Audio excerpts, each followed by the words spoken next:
Life Lesson Story. The Old Violin, a story about worth, wisdom, and second chances. In a forgotten corner of a dusty pawn shop sat an old violin. Its strings were loose, its varnish cracked, and one of its tuning pegs was missing. For years, it had been passed over too old to play, too damaged to display, too ordinary to matter. The shopkeeper had long given up on it. He used it as decoration now, leaning it against a stack of books near the window.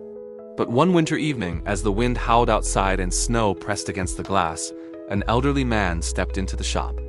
His coat was worn, his hands trembled slightly, but his eyes carried the stillness of someone who had known both music and silence deeply.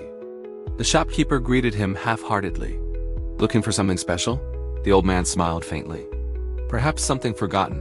He wandered among the shelves until he stopped before the dusty violin. His wrinkled fingers brushed over it as if recognizing an old friend. "How much for this?" he asked. The shopkeeper laughed. "That old thing? It's worthless. But if you want it, take it for $10. The man nodded, paid, and left quietly. At home, he cleaned the instrument gently, tightening the strings, oiling the wood, polishing the body until it glowed faintly under the light. Then, slowly, he raised the bow and drew it across the strings. The first note was hesitant, trembling like a sigh, but then music. Soft, aching, pure. The violin came alive, singing of every hand that had once held it, every melody that had ever echoed through its hollow heart. It was imperfect, yes, but in its imperfection was truth. For hours he played.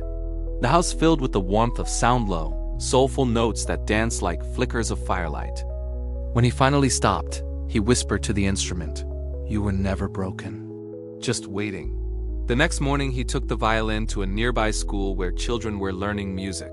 The teacher, a young woman named Clara, smiled when she saw him. "Can I help you, sir?" "I was wondering," he said softly, "if you could use one more violin." She looked at the instrument doubtfully. "It looks old." "Play it," he said simply. When she did, the room changed. The sound filled every corner, rich and warm, like sunlight breaking through clouds. The children stopped what they were doing and listened, wide-eyed. When the final note faded, Clara looked at the man in awe. "It's beautiful. Where did you find it?" He smiled. Sometimes beauty just needs to be believed in again. He left the violin with her and turned to go. But as he reached the door, one of the children called out, "Wait! What's your name?" He turned back, eyes glimmering. "Just someone who remembers what music sounds like." Years passed. The violin became the heart of that small school. Students who could barely afford instruments learned to play on it, and somehow it always sounded special. Every year, on the anniversary of its arrival, Clara would tell her students the story of the old man who brought it in. She would say, "He taught us that worth doesn't fade with age or wear. It's hidden beneath dust, waiting for someone to see it again." One day, many years later, Clara received a letter. It had no return address, just her name, written in an elegant hand.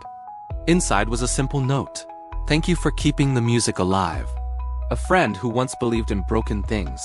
That night, as the sun set and the students practiced their final recital, the violin sang once more. The notes drifted through the window into the open sky, like a prayer carried on the wind, for every soul who had been forgotten, for every heart that still hoped to be seen.